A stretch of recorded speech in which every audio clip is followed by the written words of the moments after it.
a very calm and very thoughtful presentation in image and also by the words.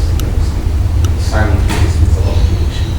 So I think that's really good. I live nearby here, so I sort of know this area a bit.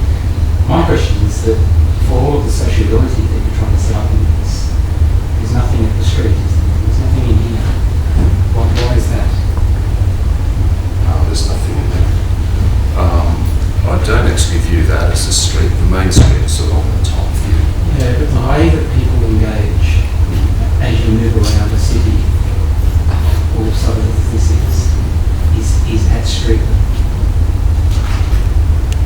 What's your the main activity on that, I haven't explained to you. These spaces here, that is a shared. Each level gets a shared kind of entertainment space where you could have your big gatherings, big social gatherings. And if the one on your floor is not available, you just go down to another floor. These are dispersed along the ground plane as well, and I should have included that in the model. That little module there is got a couple of washing machines in it. You can have your laundry there Monday to Friday during the week. On the weekend or on a Friday night. It becomes a sociable space with, and there are kitchen components in those. So I've been wandering past Birabun, and it's sort of similar. It works. It's meant to operate similarly to that. And I just should have put one here down here.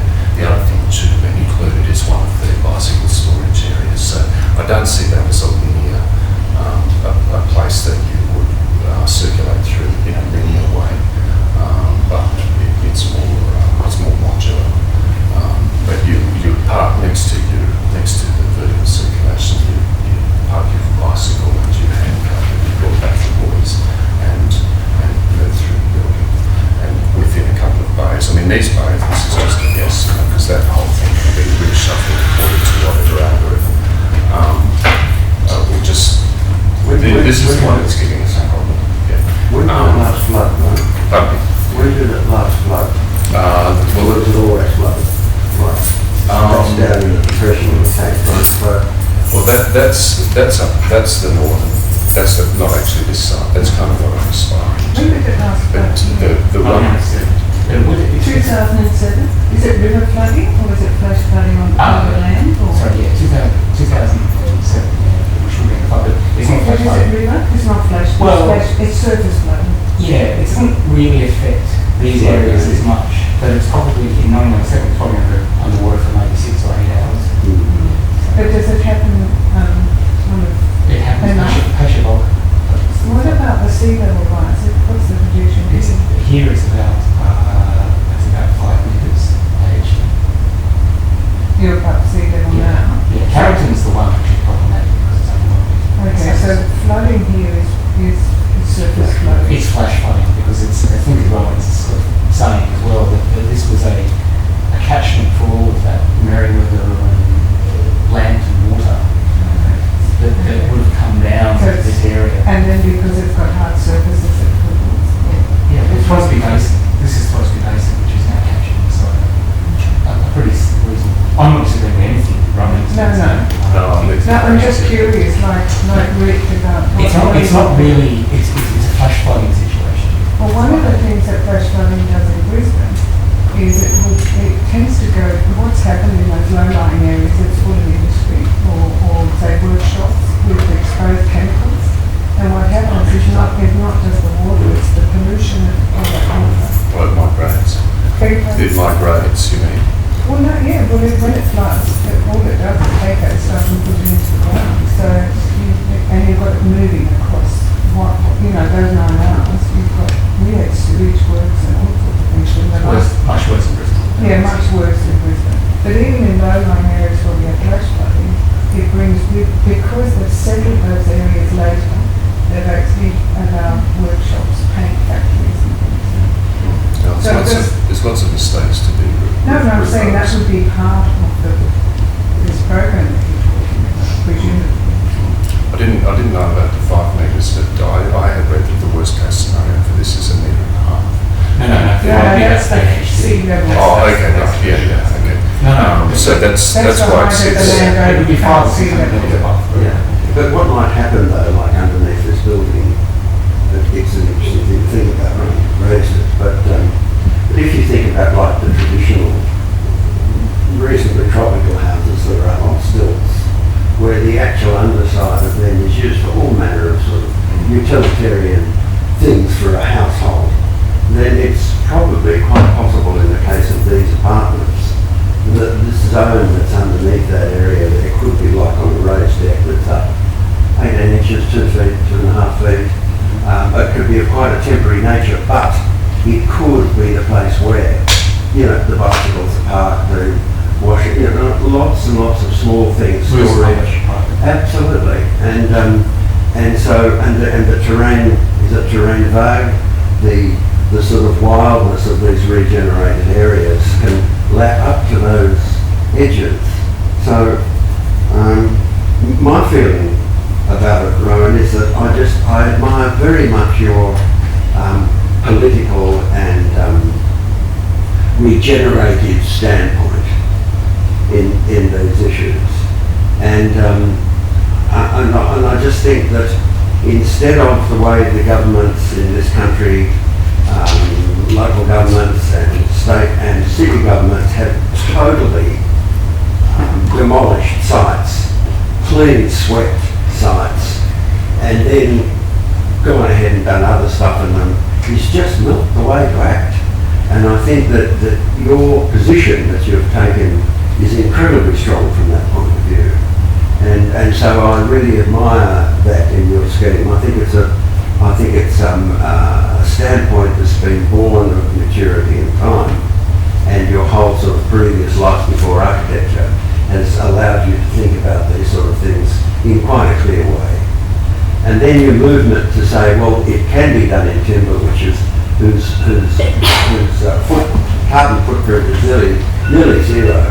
And as we know, concrete and steel are 10%, concrete's 10% of the greenhouse gases. Like, so, you know, they are not good materials from the point of view of the planet, but timber is. So you've taken that standpoint. And the wafer-thin building, which allows air movement and non-double-loaded corridors, which is bane of most apartment housing, is negated in this scheme because of its thinness. So I think there's and the use of the big tanks as water storage and decorative and maybe swimmable areas as well is also quite possible, because the berming that goes around it, which you've taken advantage of, can in turn also be flooded. And I know that from the point of view of the industrial sites around Sydney, like the Caltex terminal at Balmain, all the tanks there were burned so that if they spilled, so it means effectively you had a water storage system inbuilt into the landscape in these tank sites. And that's a great asset, but they demolished the bloody lot of them and lost all that possible water garden system. So from my point of view, I think your standpoint is very strong and very clear. Not going right into all the details of the units and how they work. I don't know that we've got the time for that, but I think that there's a real strength about the way you've actually gone about this. And you could always argue that maybe the building should have bed slightly, and we've talked about that. I did a lot of yeah, all of those things. But in principle, I think your standpoint philosophically, socially, environmentally is a very strong one. We've done a project for Brisbane which is about getting out of the floodplain. It's on in7everycity.com. So I would be advocating a much bigger study of the whole drainage thing if it were more severe and what you would do. But I think it's what ought to be happening in principle with housing options. I think about this as a Queensland on steroids. It's yeah. But the ground is important, and I think you can learn from projects. The thing is, like Cressley College by MLTW and work of Erskine and what in architecture is the place where people socialise and bump into each other. often the things to do with entrances and staircases.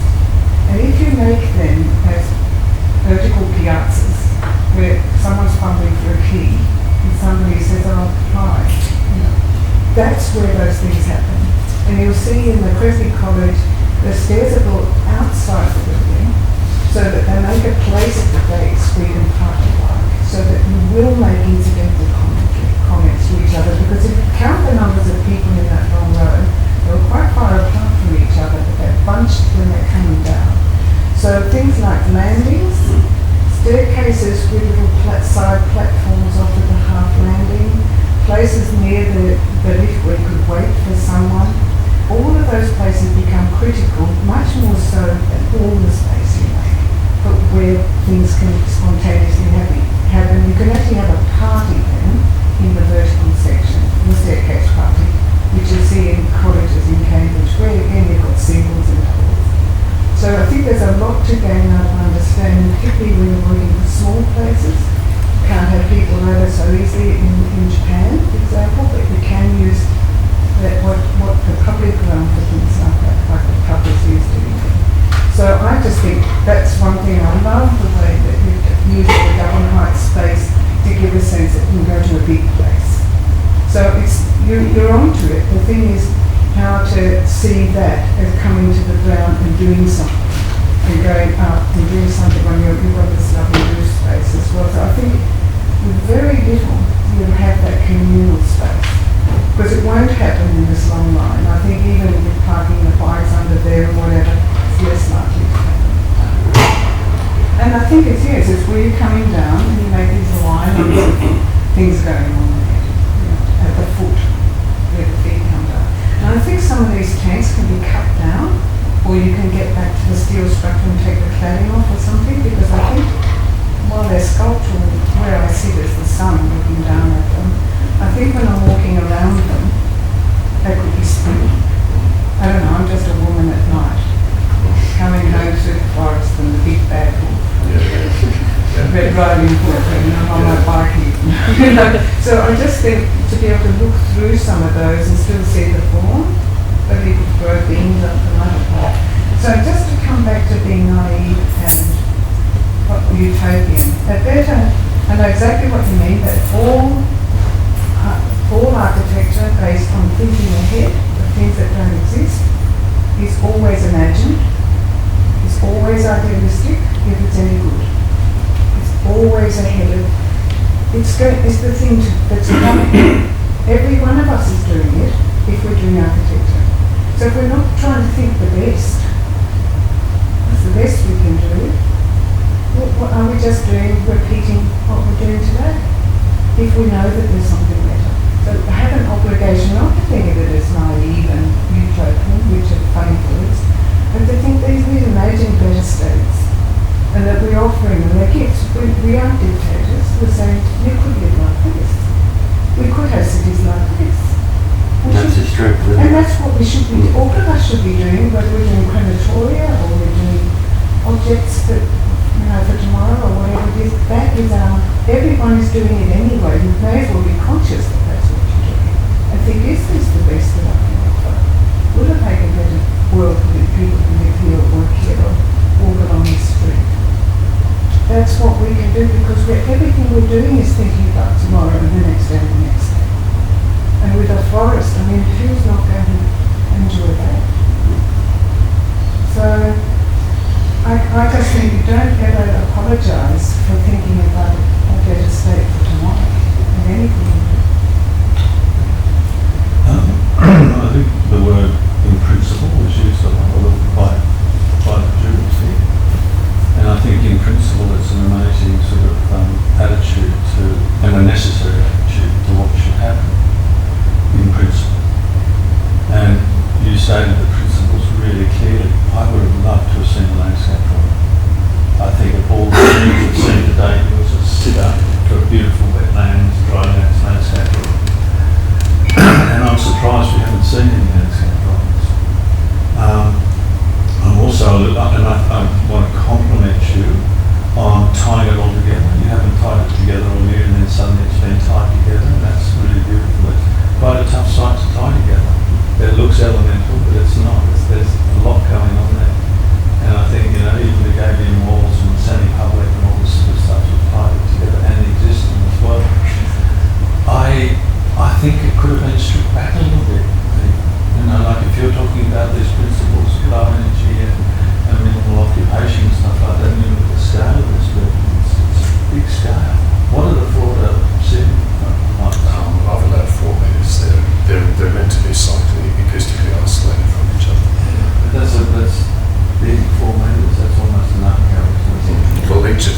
No, I'm not saying, I'm not. No, I know. I'm just saying, that, and I know I've said before, I got a moan from the audience, but I actually think plans are quite important. I'd like to know how it's working. I'd like to know where the gathering places are. I'd like to know what this negative space is here in between the units. I know you talked about plants and ventilation and oxygen and all that sort of stuff. I'd like to know that because I think it will contribute to the whole sort of ecological forthrightness of the place. And I think it's really important to see those things in action because you've told a beautiful story, but it needs to be backed up, in my opinion, it needs to be backed up in the architecture as well. And so I would have liked to have seen maybe a crane hang off the edge, pulling one of these units up and putting it into the prefabricated framework that can be disassembled and taken to another site in 20 years' time. All that sort of stuff that you've thought about and composed, I think should be explained, as part of the story. So the things that, I think you've singularised the building, which is terrific. It's now just one element that sits on the site, which is very effective, very efficient. You're using the tanks. I think there's going to be a lot more work in that than meets the eye. It would be nice to see how you use one of those tanks. The greenhouse one, for instance, is a great idea, but is it a tapered floor to the north? Is it a glass roof? How's it ventilated? That sort of stuff. Just so we can, one of the comments we walked away with yesterday was, where's the teeth of the architecture? Like we had a lot of schemes explained and they were beautiful and poetic and amazing and romantic, but we wanted to see that, the actual, if you were to go to work in an office, how would you explain this work? And that's not a criticism at all, because I think in the finding of architecture it's very important to be, expansive and